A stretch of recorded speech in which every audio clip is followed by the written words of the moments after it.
I wasn't invited to my own sister's wedding even after paying for it. She said I didn't fit the vibe, but the smile vanished from her face when the venue canceled everything at the last minute and she realized this. I still remember the exact moment I found out. It wasn't through a heartfelt conversation, a mistake in the mail, or even a passing mention.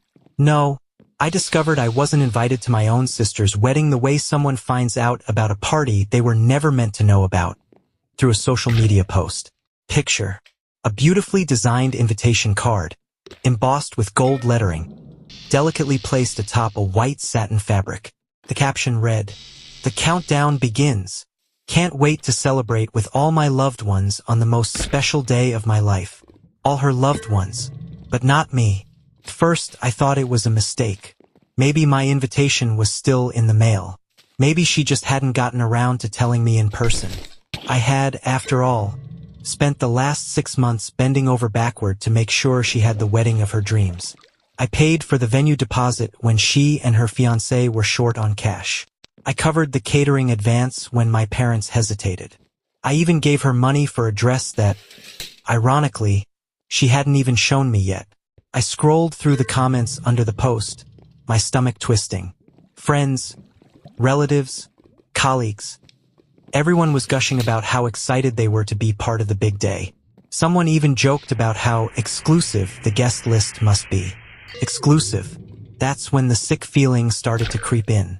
I sent her a message. Nothing dramatic. Just a simple, "Hey, I saw the post. I never got my invite. Did it get lost?"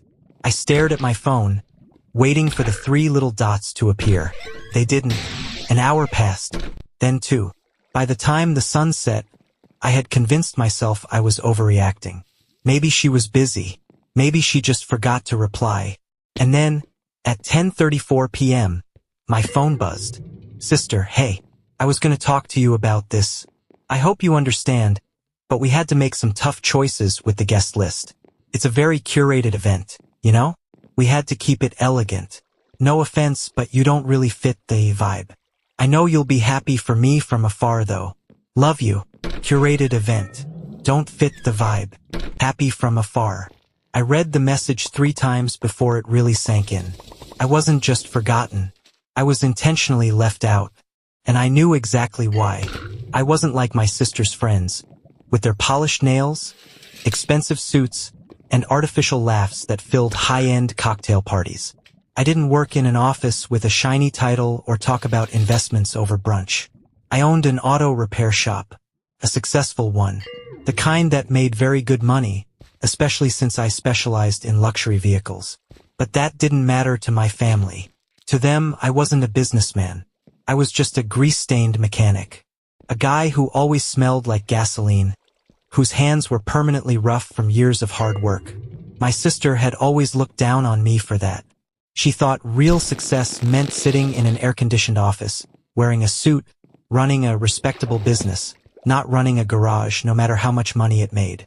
She never said it outright, but I saw it in her eyes every time I showed up to family dinners in my work clothes. The slight wrinkle of her nose when I walked in, the way she introduced me to her friends with a quick, dismissive, "Oh, my brother just runs some car shop," like I was an embarrassment. And now, after everything I had done for her, she had curated me out of her perfect little wedding. I had financed the wedding, and somehow I wasn't good enough to attend it. I should have seen it coming. It wasn't the first time my family had made me feel like an outsider. The signs had been there for years. Small jabs at family dinners, dismissive comments about my business, the way my parents beamed with pride when my sister got promoted at her marketing firm but barely acknowledged when I expanded my shop. But no matter how they treated me, I never said no when they needed me. When my sister wanted a lavish wedding but couldn't afford it, I was the one who stepped in. I covered the venue deposit, the catering advance, even part of her wedding dress, and I never asked for anything in return. "You know how expensive weddings are," she had whined one night over dinner at my parents' house, swirling her wine glass dramatically. "If you want something nice, you have to pay for it," I had replied, half joking. "Easy for you to say," she had huffed. "You don't have student loans. You don't have to keep up a professional appearance. You wear the same boots every day." That was my sister in a nutshell. She equated success with appearances. She never cared that I built my business from the ground up, that I worked 60-hour weeks to make sure my employees had stable jobs, that I earned every damn dollar I had. To her, I was just the guy with oil-stained hands and working-class problems. But I still helped. When she and her fiancé came up short, I wired the money without hesitation. I told myself it was for family, that I wasn't doing it for recognition. Yet here I was, not even worthy of an invitation. The night I read her message, I didn't sleep. I kept going over every moment of the past few months, trying to pinpoint when exactly she decided I wasn't good enough to be seen at her wedding. Was it when I showed up to a family gathering straight from the shop, still in my uniform? Was it when she introduced me to her fancy friends as my brother? He works with cars. Like I was some random guy changing tires on the street? Or had she always thought of me this way? The next morning, I drove to my parents' house. I didn't announce myself. I wanted to hear what they'd say when they weren't expecting me. As soon as I stepped inside, I heard my mother's voice from the kitchen. "Well, you know how he is," she was saying, her tone laced with the same quiet disappointment I had grown used to. "I just don't want him embarrassing me," my sister replied. "It's going to be a sophisticated event. I can't have him showing up looking like he just crawled out from under a car." I clenched my jaw. "He's family," my dad mumbled, but his voice lacked conviction. "Exactly. And he should understand that this isn't about him," my sister snapped. "I don't need him there making people uncomfortable. He doesn't belong in that kind of setting." I had heard enough. I pushed the door open, stepping into the kitchen. My sister went pale when she saw me, my mother quickly busying herself with stirring something that didn't need stirring. "So that's how you see me?" I asked, my voice calm. My sister hesitated before straightening her shoulders. "Don't take it personally. It's just not your kind of crowd." "My kind of crowd?" I echoed, crossing my arms. "Come on, you know what I mean," she huffed. "Everyone there is from the corporate world, lawyers, executives, people who actually network. You don't have anything in common with them, right? Because I don't sit in an office and push paper all day. I must be too dumb to hold a conversation." "I never said that," she said quickly, but her face gave her away. My mother sighed. "Sweetheart, it's just a different kind of event. You have to admit you do come off a little rough sometimes. You're always in those work clothes and you don't carry yourself the way her guests do." "I own a business," I said, keeping my voice steady. "I make more money than half of those sophisticated people you're inviting. But because I don't wear a suit every day, I'm not good enough." My sister groaned. "It's not about money. It's about image.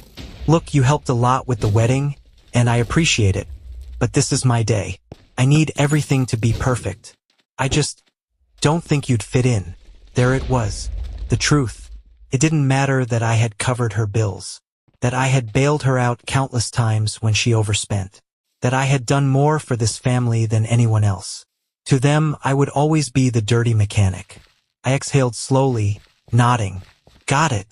"Oh, don't be like that," my mother interjected. "We'll have a nice family dinner after the honeymoon. Just us. That'll be more your style." I smiled, but it wasn't out of kindness. "You're right," I said, reaching for my car keys. "That would be more my style. Because in my world, when someone helps you, you don't turn around and treat them like garbage." I walked out before they could say another word. As I drove back to my shop, my phone buzzed with a text from my sister. "Sister, don't make this a big deal, okay? You know I love you. Hope you can still help with the final payment for the cake. It's due Friday. XO." I laughed. I laughed so hard I had to pull over. She really thought I was still going to pay. She thought I would swallow my pride like I always did. She had no idea that I was done. By the time I pulled into my shop, I had already made my decision. For years, I had been the family's safety net, the one they turned to when things got tough, the one who always said yes no matter how much it cost me. I had convinced myself it was my duty, that it was what family did. But this was the last straw. My sister didn't just take my money. She took it while looking down on me. She happily accepted every check, every transfer, every single dollar I handed her.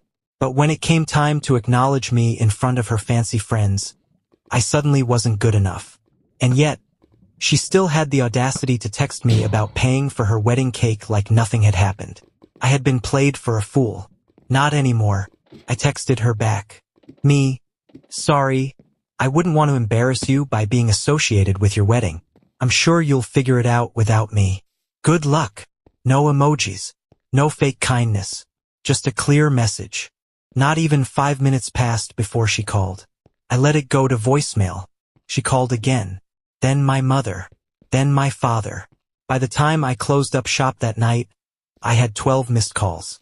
The next morning, I woke up to a series of frantic texts. Sister, what do you mean you're not paying? The cake is already ordered. Sister, you can't just back out. We're counting on you. Mom, sweetheart, don't be spiteful. It's just a misunderstanding. Let's talk. Dad, we raised you better than this. I stared at my phone, shaking my head.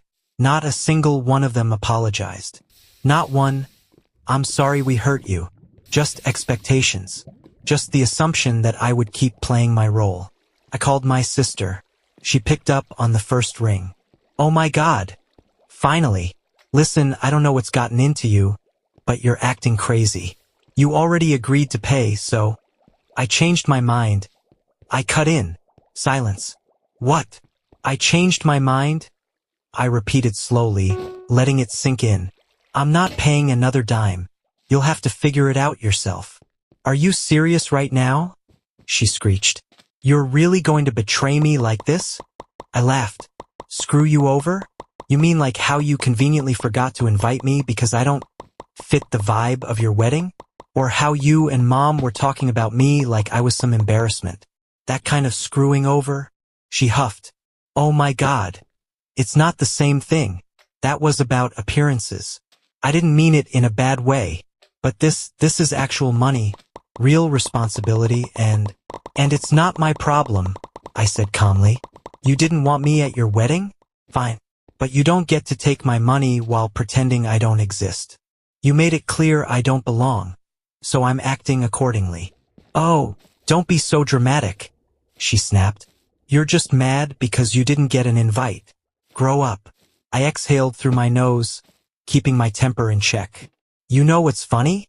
I said. You think I'm upset about the invitation. That's not it.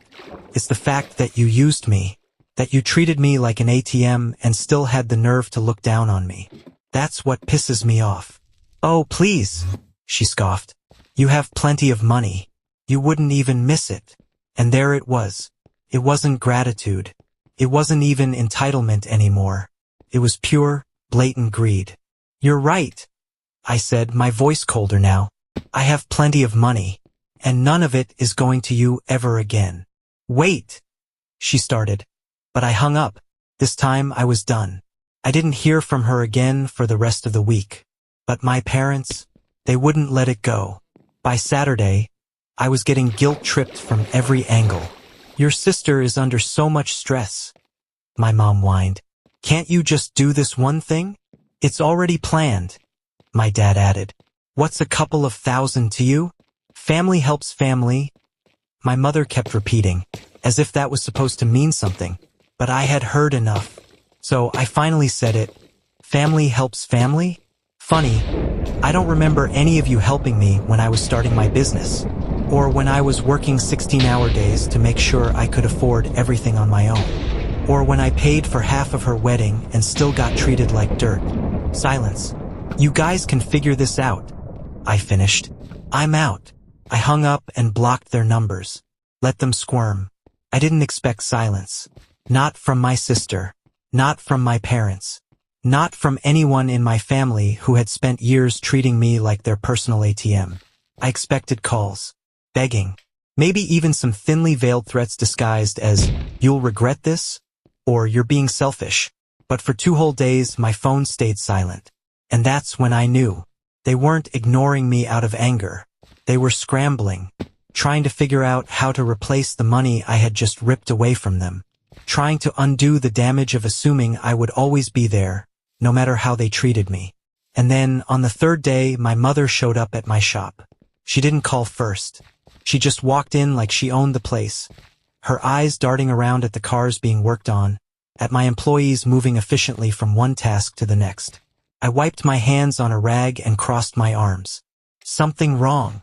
We need to talk," she said, her voice tight. I gestured to the office. "By all means." She walked inside, sat down in the chair across from my desk, and folded her hands in her lap. She looked uncomfortable, like she didn't belong here, like she'd rather be anywhere else. I took my time sitting down. I wanted her to feel that discomfort. "Your sister is in trouble," she finally said. I raised an eyebrow. "Oh, don't act like you don't know." "I don't," I said, leaning back, "but I have a feeling you're going to tell me." She exhaled sharply, as if she was the one who had a right to be frustrated. "The bakery won't release the wedding cake unless they get the rest of the payment. The venue is threatening to cancel the reception unless she settles the remaining balance. And she still hasn't finished paying the florist." I stayed quiet. "The wedding is in 2 weeks, and she doesn't have the money," my mother pressed. "She can't cover all this on her own." "That's unfortunate," I said. She blinked at me, as if she couldn't believe I wasn't leaping to fix it. "You have the money," she said carefully, like she was speaking to a child. "You could help her, and you wouldn't even feel it." I gave her a slow smile. "And yet, here we are." Her nostrils flared. "Stop being petty. You agreed to pay, and she planned everything around that agreement. You can't just pull out at the last second." I tilted my head. "You mean like how she planned her guest list without me? Funny how that works. This isn't the same thing." "Sure it is," I said. "She made a choice. I made mine. She wanted a wedding without me in it? Great. That means she doesn't need my money either." "Oh, for God's sake," my mother muttered, rubbing her temples.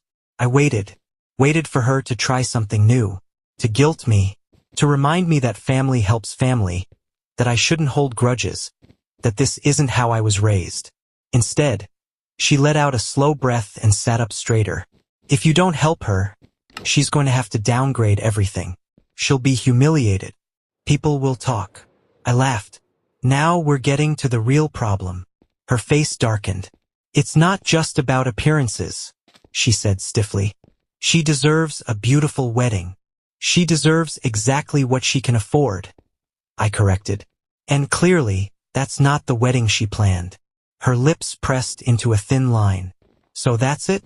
You're just going to sit here and let your sister suffer?" "She's not suffering," I said flatly. "She's getting a reality check. One that's long overdue." My mother stared at me for a long moment, her expression unreadable. Then she stood up, smoothed her blouse, and adjusted the strap of her purse. "You'll regret this," she said simply. I shrugged. "Maybe." She left without another word, and I felt nothing but relief. Over the next few days, the cracks in my sister's perfect wedding plans started to show. First, she posted a vague status on Facebook. "It's so hard when people you count on let you down, but I guess that's life, right?" I ignored it. Then, I got a call from a mutual cousin. "Dude, what's going on? Your sister's freaking out. She said you bailed on paying for the wedding." "That's correct," I said. "But why?" "Because she didn't invite me," I said simply. Silence. Then, "Oh, yeah. Okay, I get that." The next day, my sister texted me. "Sister, can we talk?" I waited an hour before replying. "Me? Talk about what?" "Sister, I don't want things to be like this between us. Can we meet for coffee?" I almost laughed. She didn't want things to be like this? The same sister who had deliberately excluded me from the most important day of her life because I didn't fit her image? No, she didn't want things to be like this because it was inconvenient for her. But I was curious, so I agreed. When I arrived at the coffee shop, she was already there, tapping her manicured nails against her cup. She gave me a hesitant smile. Hey, I said, sitting down. She sighed dramatically. "Look, I know you're upset." "I'm not upset," I interrupted. I just finally see things clearly. She frowned. What's that supposed to mean? It means I get it now. I'm useful when you need something. But the second I become an inconvenience to your perfect little world, you toss me aside. That's not fair, she protested. Isn't it? I leaned back. You didn't think I was good enough to be at your wedding, but my money was good enough. You can't have it both ways. She pursed her lips. I just wanted everything to be perfect. And I didn't think you'd care. Well, now you know, I said. She hesitated. If I invite you now, will you help? I smiled. Then I stood up. Enjoy your wedding, sis, I said. But you'll have to figure it out without me. And I walked out. The morning of my sister's wedding, I woke up feeling light. No stress, no guilt, no obligations. For the first time in years, I wasn't burdened by their expectations. I had no reason to rush around fixing last-minute problems. No one was calling me to cover extra costs or begging me to step in and save the day. Because I wasn't invited. And because I had finally stopped caring. But apparently, my family hadn't stopped caring about my money. At 11:27 a.m., I got the first call. Mom. I let it ring. At 11:42 a.m., my dad tried. Ignored. At 12:03 p.m., my phone lit up with a text from my cousin. Cousin. Bro. You're not gonna believe this. The venue just kicked them out. I stared at the screen. And then I laughed. The disaster.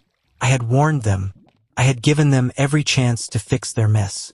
Instead, my sister assumed anyone would step in at the last second. But no one did. Without the final payment, the venue canceled. The staff literally locked the doors while the guests were arriving. People were standing outside in suits and cocktail dresses, confused, as the wedding planner scrambled to explain. And my sister? She was hysterical. The fancy 5-tier cake? Never delivered. The high-end floral arrangements? Cancelled. The high-profile wedding she had bragged about for months? Gone. At 1:15 p.m., she finally called me. I picked up. What? I said, my voice flat. Are you happy now? She shrieked. I leaned back in my chair, amused. About what? You know exactly what, she snapped. The wedding is ruined. Oh, I said casually. Didn't have enough money? You knew we didn't have enough money, she screamed. You were supposed to help. You promised. I chuckled. No, you assumed. Silence. You let me fail, she finally said, her voice shaking. No, I corrected. You failed all on your own. And then, for the first time, she broke. I don't understand, she whispered. Why couldn't you just help? After everything we've been through, after everything I've done. Everything you've done? I repeated, my patience snapping. You mean like using me for years? Like taking my money without a second thought? Like treating me like garbage the second I wasn't useful to you? I didn't mean it like that, she muttered. You never do, I said coldly. That's the problem. Silence stretched between us. Then her voice wavered. So, this is it? You're really just gonna walk away? I already did, I said. You just didn't notice until now. And I hung up. The wedding was moved to a relative's backyard at the last second. No extravagant decorations. No 5-star catering. Just a last-minute setup with whatever they could throw together. I heard that my sister spent the entire night trying to hold back tears, too humiliated to even enjoy her own wedding. I didn't reach out. I didn't apologize. I didn't check in. I let them figure it out on their own for once. And for the first time in my life, I felt free. Final update. A year later. It took months before my parents finally accepted that I wasn't going to change my mind. At first, they tried guilt, then anger, then silence. Now they treat me carefully, like they finally understand that if they push too hard, I won't hesitate to walk away permanently. As for my sister, she never apologized, but she also never asked me for money again. I consider that a win. And me? I'm still running my business, still doing just fine. Only now every dollar I earn is mine.